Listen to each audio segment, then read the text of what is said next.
Kairoo jiru moo? Kairoo jira saa furdaa tokko. Beekee. Furdicha beekte furdicha qal'aa miti furdaa tokko jira. An abduu isa jimmaa beeku. Kama jimmaa isaani furdicha san argadha. Isa hoo eessatti beekte?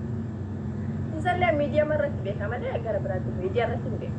Miidiyaa irratti baana feesbuuk irratti beektaa? Beekee. Abduu seen. Isaan beeka. Facebook irratti. Si beekti abduu si beekti kalaasee. Waan beektu seen. Kan biraa eenyu beekta feemasa? Ani bakkee basii ta'e akka isin kana asirra oolu malee ayin afaan ta'e malee qaata bee uummata baay'ee beekaa bakkee basii. Uummata taaptaap godha na alabu shakla kum taaptaap godha. Bareedaan beekta nama hunda funyaammaa horatte dee. Yoo akkana bareedee jaarsii argama jedhe. Hin bareedne dhugaa rabbi achi jirta malee doos jiraatte anuu si fuudha. Ati dadoloo taa'anii diddee galchi jaarsii maa irraa booda. Ima jijjiira rakkoon qabutti malee jijjiiruun gaariidha jaarti.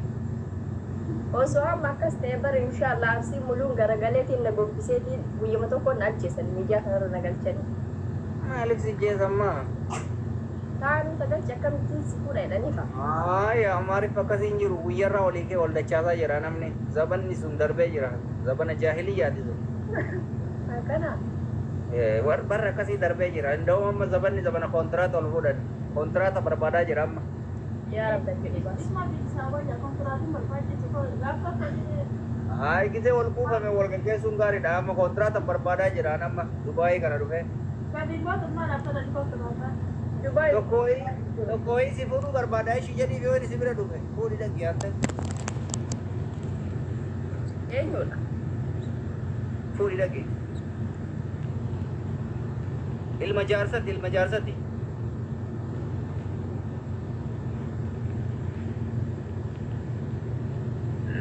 Mana keessa mari'ataa jira.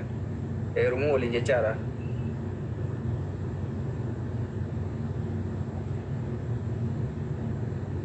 Dheertuu moo gabaabdati kan himee ilaalla? Miyuutii godhattee naannaa softi bade. Ani dheertuudha nuti akka godhadhe wallahi. Mee dhaabadhu laalla deem siyaaraan latanii asilli diyaaspoora baay'ee na jala jira. An diyaaspooraan fedhu kare kookii. Diyaaspooraan fedha heerumumaan fedha jechuudha. No, jechuun diyaaspooraan fedhu. Tan Dubaay dura eessa turte Dubaayin dura? Abboo taaptaap godhaa?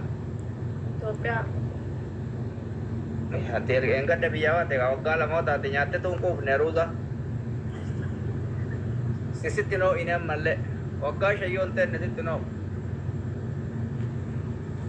Warra waggaa shan ture gaafadhu akkasitti namatti to'a. Mucattiin jeekina mucattiin mudiira hojii asaarti. Waslaatto hojii. Nama meeqaan galtan lubbuu? Nama meeqaan galtan?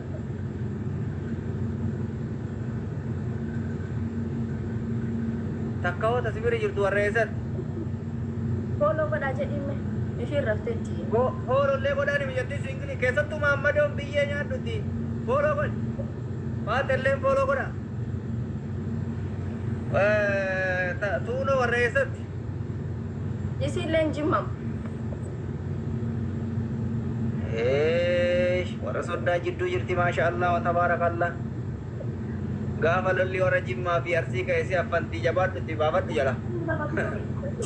Akkas taanaan dabarra. Kophaa harka duubatti siidhanii gaafa lolli Jimmaa fi lolli Arsii ka'e. Amma iyyuu guyyaa tokko maal akka taane beektaa?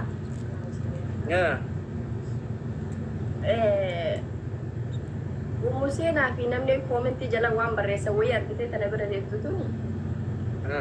Injiraa miti bakka miira xiqqishuu miira seentana fakkaate arsiitu kuuftaatee kaatee ala filaddatti argitee jennaan. Guyyaa tokko jedhamuun keen oolu sii shakkee jira bakka rabbi jawaasu. Akkuma sii kadhanna. Takka dabaladhu yookaan atillee takka dabaladhu lama ol qixa taatanii mataa ol harkiftanii ol loltanillee. Yoo akkas ta'e malee amma kadheen gadda fatii fi haadha faateetii kuyyuu matarra na baaniitiin bulan elfan guutuu. Odoo ani isaan taate sila akkasii si arii ayyaara hin kafaladha guma. Warra soddaa kootii dogonkortan gumaa kafalatu hiddan kama jiru kafalama. Bakka akkasii lubbuu jabaadhu ishii gireenditii takkan deegaadha.